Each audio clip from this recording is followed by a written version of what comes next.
UFC 264, July 10th, Saturday, Las Vegas, T-Mobile Arena. It goes down. Your main event, Dustin the Diamond Poirier, Conor McGregor, Notorious One, the trilogy bout. I break it down right now. This is your boy JG, Exaggeration and Experience. Let's go. Now,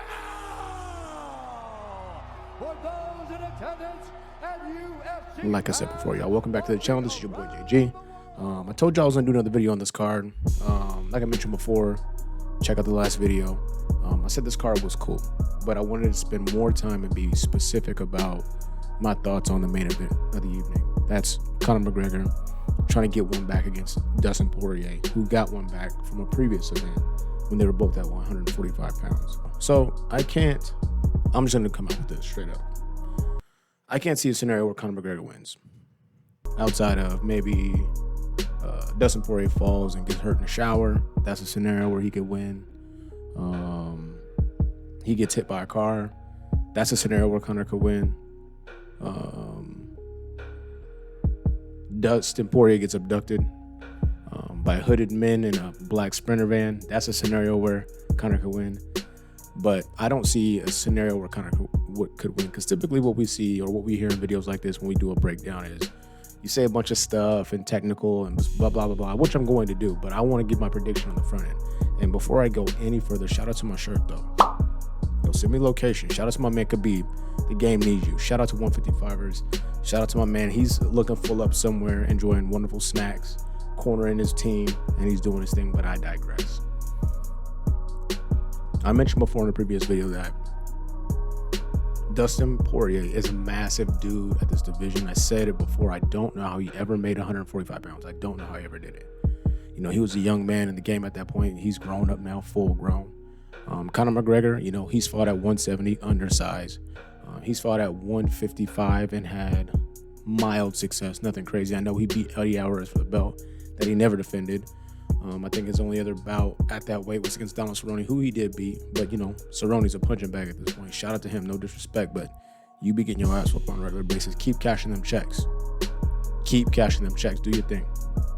And then we know about his run at 145 pounds that ultimately led to him fighting Jose Aldo, winning the belt, and starting his run at money making. But I want to get into the specifics of why I don't feel like Conor McGregor offers really much of anything to Dustin Poirier by way of challenge. The size difference is a big deal. We know he's big. I've mentioned it before. Going to the Conor side of things, though, he was so lethal at 145 pounds because he was a sharpshooter, which he still is. He's a very technical striker. But the power was something that was crazy at that division. I mean, whether he got you out there in the first couple seconds like he did Aldo, or whether he caught you slipping in the second or warned you a little bit like Chad Mendez and then got you out of there, you knew that you didn't want to get caught slipping by that right hand. I don't think it's there for him, especially against an elite guy like Dustin Poirier at 155 pounds. I don't think that's there for him. I don't think it's available. Let me fix this damn camera. Just a little quick adjustment. I don't think the power is there for him. You saw in the last fight, you guys haven't had an opportunity to check it out, the second bout between those two at 155 pounds. In the first round, Conor McGregor landed crucial shots on Dustin Poirier. There's one that I remember specifically. It was a straight left. It landed right on the jaw. Poirier didn't even try to roll with it, slip it, you know, parry, none of that. He just ate it. And then he just fired a jab back like nothing just happened. He just got yapped, and he just tried to fire that jab right back. That's a troubling sign for Conor McGregor, because I don't know what changes from the first time they fought to this time outside of strategy and how you deploy your offense and being more defensively sound and things like that. I don't know what changes.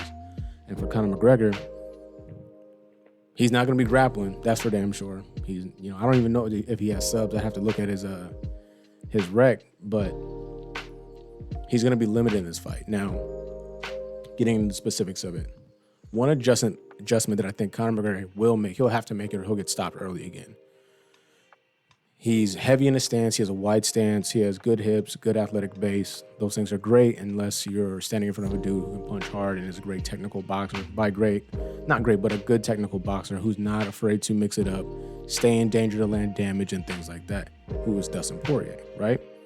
And so McGregor's going to have to be a little lighter on his feet, not get caught with those calf kicks that everyone keeps talking about. And I think he will make that adjustment.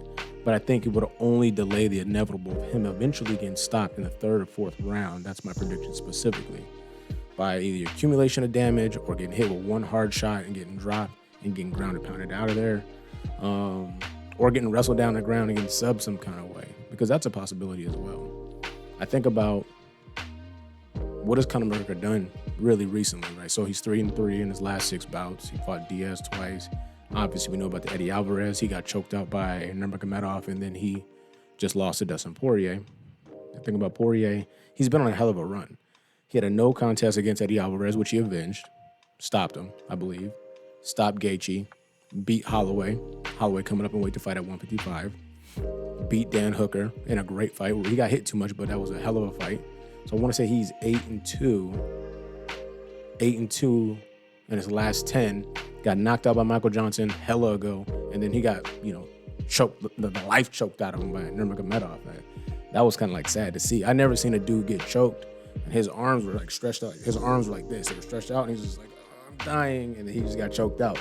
And he had a tap. Shout out to Nurmagomedov, by the way. Shout out to Dustin Poirier in that fight. That was a tough one. But since then, he's definitely bounced back, and I think that all the momentum's on his side. All the momentum's on Poirier's side. Yeah, I can't see a scenario where he loses. I really can't. Unless it's a dive. And it's funny business. I'll get right on this camera and talk hella shit because I don't want to see no funny business. But he doesn't strike me as that kind of dude. Because either way, at the end of the day, he's going to cash a big check for this fight. That's what's going to happen. If you ask me the question, what could Conor McGregor do to win? He'd have to fight a perfect fight. He'd have to fight in a scenario. Well, of course, if you fight a perfect fight. Now, sometimes you can fight a perfect fight and lose and just get your ass whooped. I think that Mario Barrios fought a great fight against Tank Davis and got knocked out to the body. It happens. He fought a hell of a fight. You can fight your perfect. Another good one from a boxing perspective. If you go back and you watch Miguel Cotto fight Floyd Mayweather, Miguel Cotto fought the best fight of his entire career and still almost got knocked out in the 11th and lost.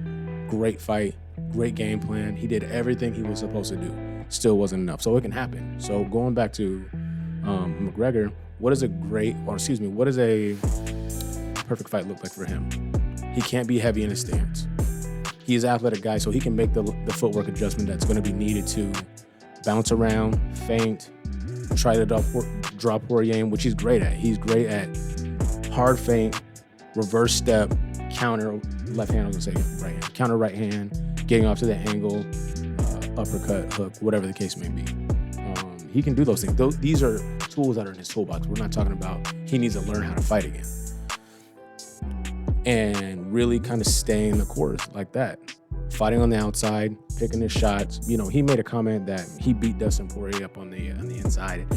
Dirty boxing, shoulder strikes, elbows, good damage on the way out. And those things are true, but Poirier is a monster. And we've seen him in fights where he takes a lot of damage. He took a lot of damage against Justin Gaethje, stopped Gaethje. He took a lot of damage against Dan Hooker, stopped him. And those dudes are both bigger than Conor McGregor and hit harder for the division. No disputing that. So if your plan is to get in there and get physical and be dirty and rough it up with Poirier, you're going to get your ass whooped, stopped viciously. That's what's going to happen to you, straight like that. I think this fight has to be fought at range or at middle distance. Land combination punches, do damage, circle out, reset, start the process over again. The only issue with that is Poirier's bigger than you. He's longer than you. He's a really good boxer in MMA. Not the best, we talked about before, he's not defensively sound. You can hit him. If you can be patient, you can hit him and hit him flush. He's going to be there for that. But he wears Conor's power really well. So I don't think that's anything that's concerning him. There was a back and forth exchange talking about the first person that takes shoots a takedown is a dusty bitch and all this other stuff. I can promise you that if a takedown comes, it'll be after the 3rd round or within the 3rd round, within the last 2.5 minutes. And it will be from Poirier. And if he gets a takedown, it'll be emphatic in nature. He'll move for position and he will sub Conor McGregor. That's another option. And I talked about this before when I thought about the Kamaru Usman-Masvidal fight.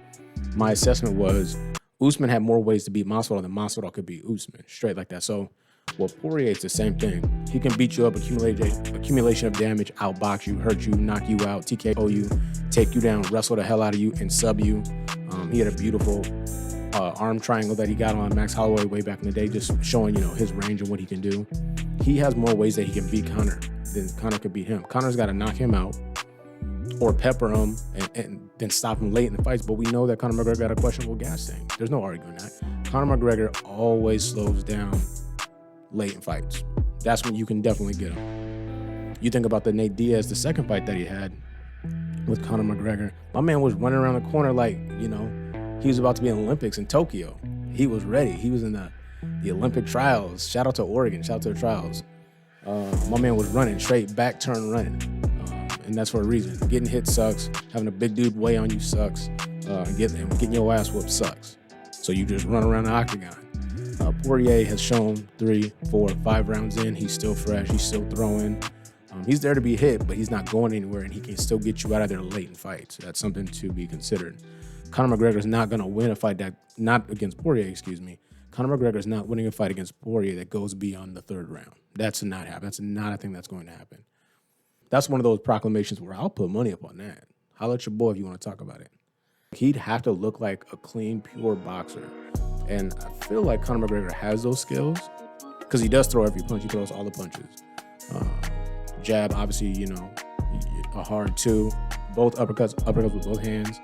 Maybe incorporate some more angles and show, you know, when you slip that shot and you fire that uppercut, you know, show some of that. But I don't see it. Shout out to him, though. He's going to get paid a lot of money. Shout out to Dustin Diamond Poirier. You know, this is going to be a great card. If I'm being really honest with you guys, I don't know if the card's good enough to get my money, though. I might just have to catch it after the fact and break it down like that. But let me know what you guys think. This is your boy JG. Exaggeration and experience. Shout out to my man Double M. You know, we're trying to keep it more consistent.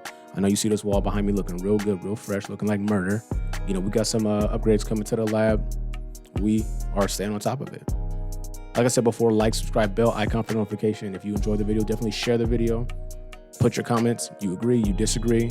Are you going for Conor McGregor? If he's winning, how does he win? Are you leaning towards Poirier? You guys already got my prediction right here. We out.